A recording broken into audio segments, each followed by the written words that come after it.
Hi. How are you? Good. Thanks for willing to do this.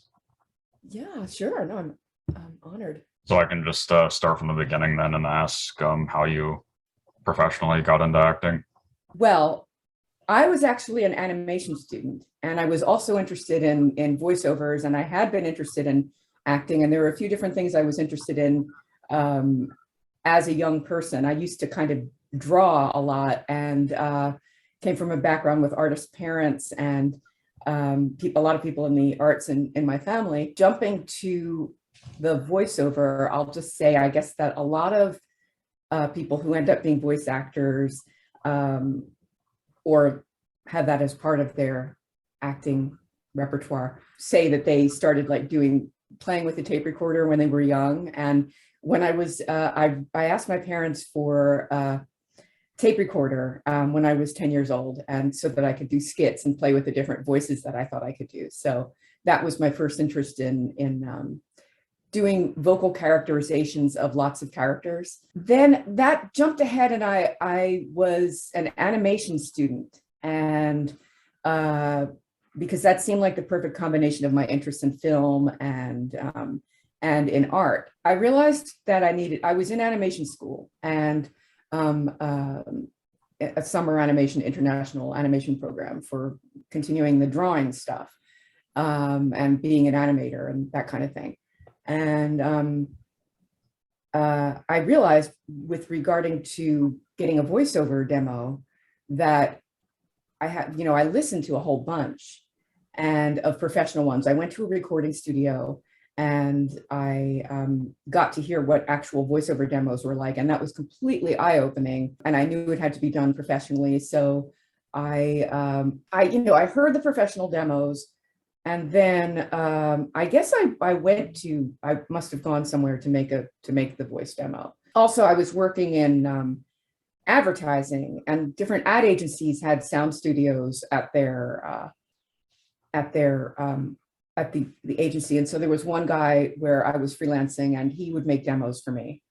Um, so I got them there actually at a professional sound studio. So actors have to have a demo. You have to listen to them online to hear what they sound like and to know how long they should be. And then you have to either pay a recording person to do that, to make a professional demo for you. And in today's technology, it's pretty easy to do that. Yeah. So, yeah. And so what was the first did it start with anime then with voiceover jobs? Uh, no, but I learned about I was interested in animation. I was an anime fan too. I like all Okay. different kinds of animation from I have a whole other thing with Eastern European stop motion that was an interest, which is a whole other story. But I actually made a short stop motion animated film. But I Okay. can tell you how I got into anime. I looked up how to get into ADR looping, made some cold calls to a recording studio, and I spoke to an recording engineer. He told me the name of a woman who was heading loop groups in New York at the time. And so I called her up, got to attend her, one of her looping sessions. And some of it was for Sex in the City, I think. Okay. But there were some other TV shows too that she was doing. And I was just kind of sitting in. But for one of the TV shows that she did, I met Bill Timoney, and he took my demo, and he's the one who was responsible for me getting into anime, because he was working at Central Park Media, Right. and he passed my demo along to them.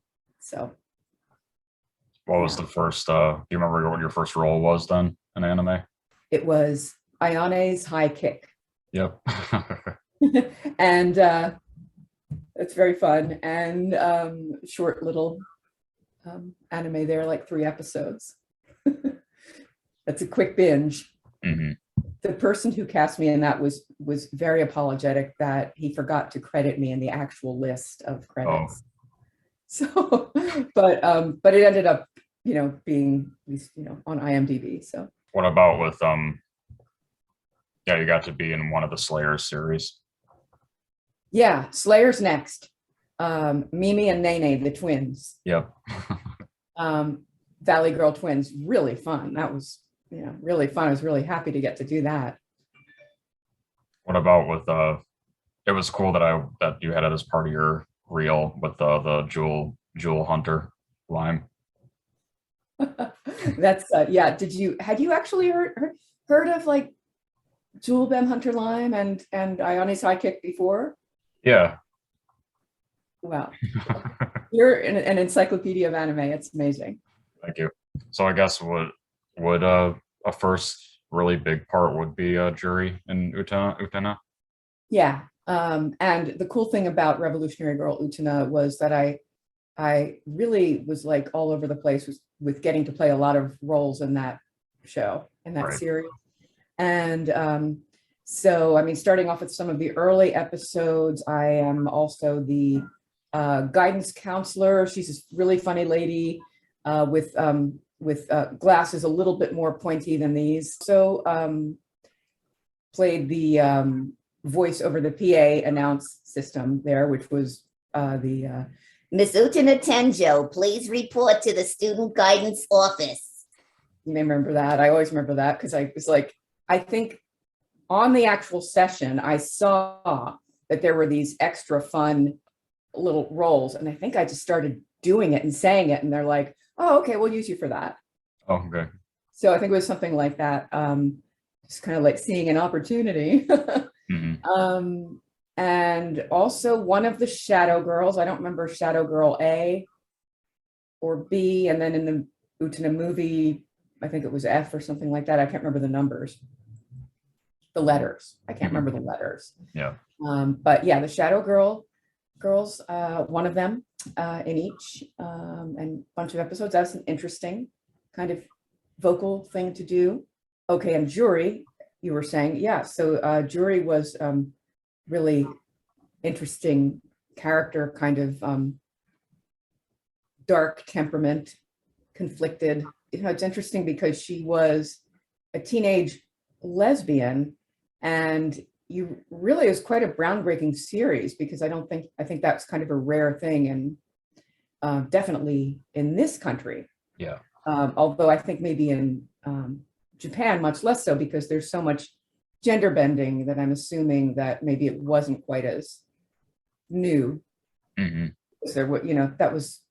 even a whole, isn't there a whole like kind of subgenre called Juri? Yeah. Yuuri. Oh, Yuuri, right. Yeah. The conflict of her character, part of it was that we find out that the character in her locket is a girl and not the boy that you think at first is going to be in when you begin to see the first episodes of Utena, and you see the thing with Shiori, and it seems like Shiori has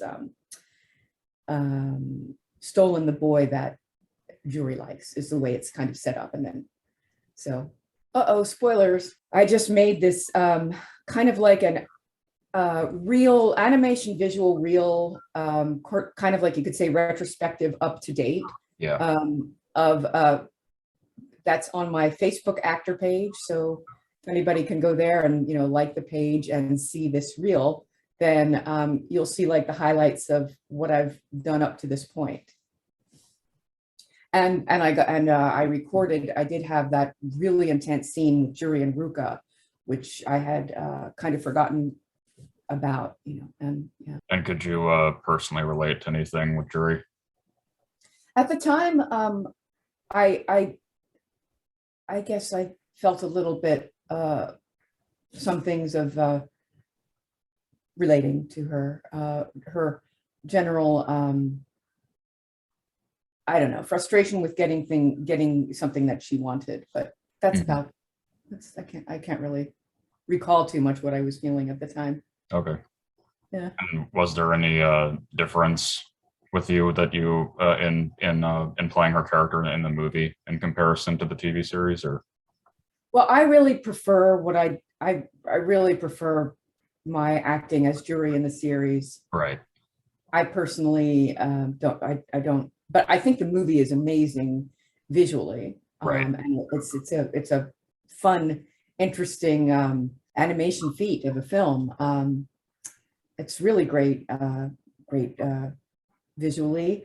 But no, as far as my voice acting, I really prefer what I did in the series. Mhm. Also because you could, the series, I think that's one of the things about movies and series in general, is that sometimes with series you can really have full episodes that go into deeper aspects of a character, and sometimes the film can condensing things, maybe getting a lot of things in. You're not going to have as much deep stuff when you're kind of trying to condense a whole series. Yep. And so, what was your personal experience with Pokemon? Yeah, I was actually at a convention when I got called to play probably an extremely small part called Sue. There were these two characters, Rita and Sue. I think it was like one of the really early seasons of Pokemon. Mhm. That's all I've gotten to do in Pokemon. Versus Night Ramune, kind of early on too. Tequila, right? That was I have not seen that in years. I think that was a more like villainous part too. So Yeah, tough girl, tough woman. Is there much of a what about with a comic party? Comic Party. I played that. Was it Shiho? I believe there's a Miho too. Like I'm doing my high voice range too. Kind of a similar voice. Was I doing a similar voice to um, Jewel Bem Hunter Jewel Bem Hunter Line, which was Mizuki. Right. Yeah. Um, yeah, but that's, of course, that's a very different type of character, despite the fact that the voice was high. hmm I'm not like the high range. And do you think that you have the most affinity with Juri as a character?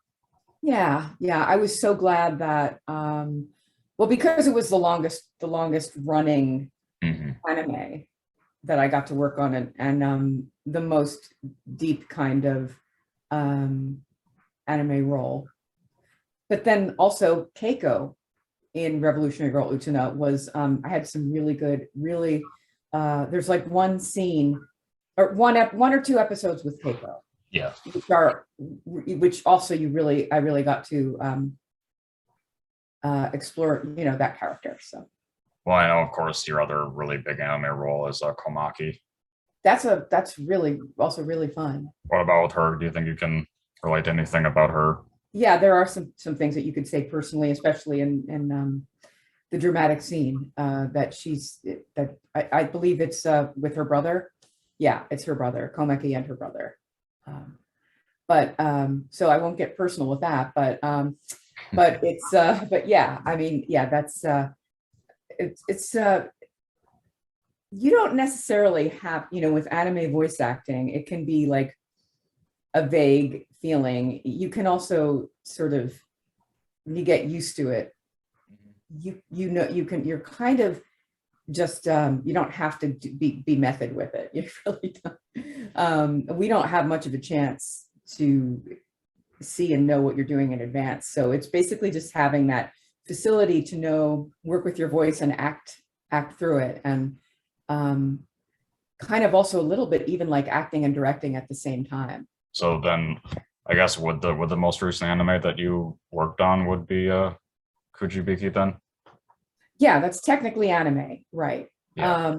And I think that might have been the last one up till now. And then I've been working on dubs that are Korean. I'm currently on a series called Running Man. I play a character called Shan, and this is on the Cartoon Network in Australia and Asia. The Star Maker, you may have seen listed, which I believe was Argentinian originally, played the mom in that in the beginning and in the ending. That's on my reel. And these are available on, I guess, Amazon Prime. Okay. Yeah, the Star Maker and Do Dolls in like the first half of playing Red. That's on YouTube. I don't know where else, if that's it. The current thing I'm working on.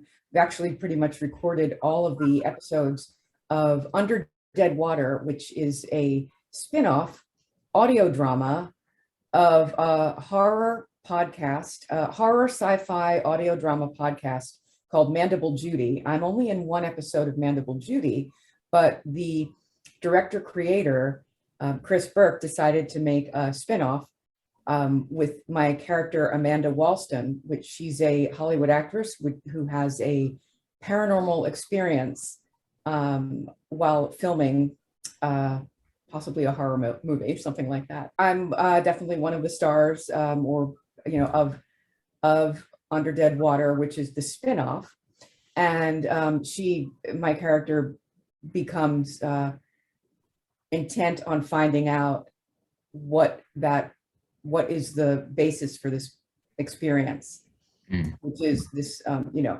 and I will say it's horror, sci-fi, and it gets really intense in season 2, which we've just recorded all of, and which you heard a little bit of the episode that I said I especially liked so far. But there are 3 episodes of season 2 out, and season 1, I believe, is 10 episodes, which you can see. You have to go to the Mandible Judy podcasts, which are on all the platforms, and then look for Under Dead Water. Do you think that that's the case then, where you've had to get into the darkest headspace for a voiceover role so far? Yeah, and interesting challenge of different than anime and animation, because you have no visual at all to go on. Yeah. With my process with anime was always to look at the character, see what the character looks like, and hear a little bit of the voice in Japanese. Often in the ADR session, they would say, they'll often say, let's hear a little bit of it in Japanese. And then you can use that as a little bit of a basis and then go with my own interpretation. And that's how that works. But with doing an audio drama, it's more challenging. It's definitely a little bit more challenging. Final question is always asking, what do you want your legacy to be? It's a heavy question, but I'd like to encourage people to adopt, don't shop with animal rescue. Go to petfinder.com, because there are so many great animals that are in shelters. And I've done a little bit of volunteering with some animal rescue groups, because there's so many great animals that are available in rescue. And it's really been, it's a great feeling when I did one of my volunteer days and got 2 guys to adopt not only 1, but 2 dogs together. It's nice to be able to have some part in saving animals' lives that they know more often than a breeder might know, and you're saving a life that way. So I just like to encourage people to do for animal rescue. What about with there's something that you want people to take away from your performances? I guess I'm trying to I've tried to get most of that on that visual animation reel that I've made. I've got pretty much the best. It's like the most diverse stuff that I've done, and I guess a best of sort of thing. Yeah. Yeah. Well, thanks. I'm glad that we got to do this. Oh yeah, I so appreciate it. Yeah. Thank you for interviewing me. Okay. Thank you. Yeah. Bye. Bye-bye.